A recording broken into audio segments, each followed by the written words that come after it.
मूर्ख शेर और लोमड़ी। एक जंगल में शेर रहता था। एक दिन वह पेड़ के नीचे सो रहा था और जोर जोर से खर्राटे मार रहा था। तभी वहां से भालू गुजरा और शेर के पास जाकर कहने लगा, जाओ शेर, अपना मुंह धोकर आओ, तुम्हारे मुंह से बहुत बदबू आ रही है। तुम होते कौन हो मुझे ऐसा कहने वाले?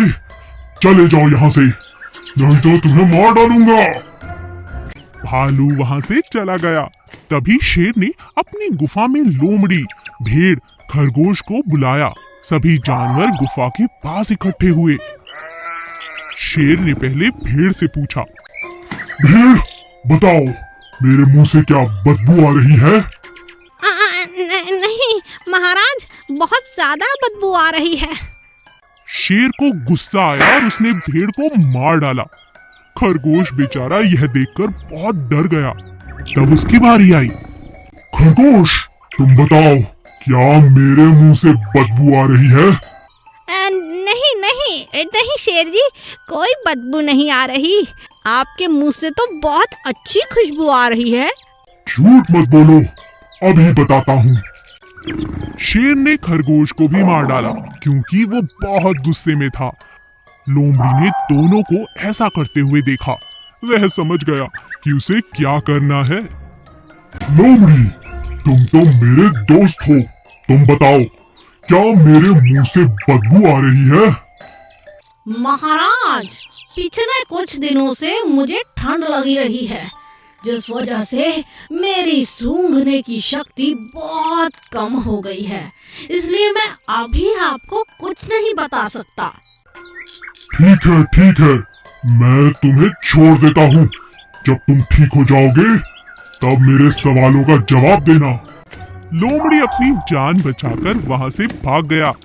बुद्धिमान अपना विचार बदल देते हैं, मूर्ख कभी नहीं बदल पाते।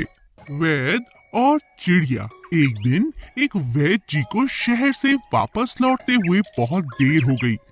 उनका गांव जंगल के दूसरी तरफ था। अरे, आज बहुत देर हो गई, आज तो जंगल के रास्ते से ही जाना होगा। अचानक वैद की नजर एक चिड़िया पर पड़ी जो बिल्कुल भी उड़ नहीं पा रही थी, मगर उड़ने की पूरी कोशिश कर रही थी। मैं उड़ क्यों नहीं पा रही? ये मुझे क्या हो गया? अरे बेचारी चिड़िया कितनी परेशान है, उड़ भी नहीं पा रही। वैद जी ने चिड़िया को अपने हाथों में लेकर उसकी जांच की। अरे चिड़िया, तुम्हें ये क्या हुआ? तुम्हारे शरीर पर ये चोट कैसी? क्या हुआ तुम्हें? चिड़िया को नहीं पता था कि वह व्यक्ति वैद है और वह डर गई और फड़फड़ाने लगी। मुझे छोड़ दो, कुछ नहीं हुआ मुझे छोड़ दो। घबराओ नहीं, मैं वैद हूँ, तुम्हारे जख्म पर दवाई लगा देता हूँ। मगर मैं ये भी जानता हूँ कि अब कुछ दिन के लिए तुम उड़ नहीं सकती। तुम्हें आराम और इलाज की जरूरत है। मैं तुम्हें अपने साथ ले चलता हूँ। नहीं, तुम मुझे मार कर खा जाओगे। वैद जी चिड़िया को लेकर अपने घर पहुँचे और वहाँ उसका पूरा ख्याल रखा। चिड़िया की मरहम पट्टी की, उसे अच्छा खाना दिया और उसकी बहुत अच्छे से देखभाल की। कुछ ही दिनों में जब चिड़िया ठीक हुई तब वैद ने कहा, अब तुम जा सकती हो अपने जंगल में। अब तुम पूरी तरह से ठीक हो। चिड़िया अपने जंगल की तरफ उड़ने लगी। तब उसने सोचा, वैद जी को मैंने बहुत गलत समझा, उनका धन्यवाद करना चाहिए था। मैं तो चुपचाप वहाँ से आ गई। यह सोचकर जब चिड़िया वापस वैद के घर पहुंची तो उसने देखा कि वैद एक पेड़ को पानी दे रहा था और ठीक उसके पीछे एक सांप अपना फन फैलाए बैठा था। अरे ये क्या? वैद जी को बचाना होगा। चिड़िया ने वैद जी को बचाने के लिए सांप को पुकारा। अरे ओ सांप, वो देखो, तुम्हारा बच्चा झाड़ में फंस चुका है। जल्दी करो, उसे वहाँ से निकालो। सांप तुरंत चिड़िया की बात मानकर झाड़ की तरफ जाता है और चिड़िया वैद जी को धन्यवाद देती है। आपका बहुत बहुत धन्यवाद वैद जी, आपने मेरी जान बचाई। अरे तो अभी अभी तुमने भी तो मेरी जान बचाई। हिसाब बराबर चिड़िया रानी। रानी मधुमक्खी। नंदू अमरूद बेचने वाला पूरे गांव में अपने मीठे मीठे अमरूदों के कारण बहुत मशहूर था। उसके सारे अमरूद तुरंत ही बिक जाया करते थे। नंदू के पास अमरूद का एक बहुत बड़ा पेड़ था। उसी पेड़ पर मधुमक्खियों का एक बड़ा सा छत्ता भी था। कैसी हो मधुमक्खी रानी? मैं ठीक हूँ, तुम कैसे हो? बताओ, आज बाजार में तुम्हारा दिन कैसा रहा? बहुत अच्छा।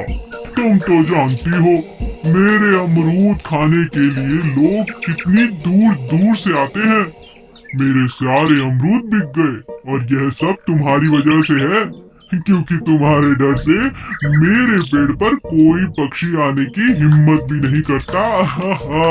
ऐसा नहीं है, तुम भी हमें कुछ नहीं कहते। हम तुम्हारे पेड़ पर रहते हैं। तुम्हारा बहुत बहुत शुक्रिया। अगले ही दिन अमरूद तोड़ते समय नंदू की नजर मधुमक्खियों के छत्ते पर गई। अरे ना बड़ा हो चुका है इनका छत्ता। इसमें तो बहुत शहद होगा। अगर इसे बाजार में बेचा जाए अच्छे पैसे मिल सकते हैं। नंदू के मन में लालच आ चुका था। अच्छा, कुछ करना होगा। आज रात को जब मधुमक्खियाँ सो रही होंगी तो इन्हें भगाकर पूरा शहद निकाल लूंगा। बेचारी मधुमक्खियाँ इस बात से अनजान थी। रात के समय नंदू जब हाथ में मशाल लिए पेड़ की तरफ बढ़ा, तभी अचानक रानी मधुमक्खी की आँख खुल गई। अच्छा, तो ये बात है। इसे अभी मजा चखाती हूँ। और रानी मधुमक्खी बिना डरे तुरंत बाकी मधुमक्खियों को उठाने लगी। चलो इसे मजा चखाते हैं। सारी की सारी मधुमक्खियाँ नंदू के पेड़ के पास पहुँचते ही उस पर हमला कर देती हैं।